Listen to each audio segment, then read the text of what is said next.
La dimensión de la diosa está aquí, en este plano, pero en otra frecuencia. No se abre a corazones extraños. Sí está el Dios Padre, pero nuestros hijos humanos caminan por mi cuerpo de mujer y se sienten bastardos.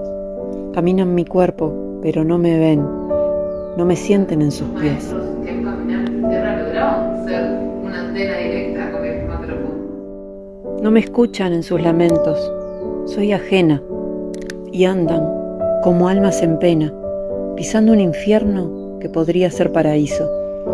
Podrán pisar mi cuerpo, pero para entrar en mi alma de madre, primero deben limpiar sus corazones y luego aprender a honrarme.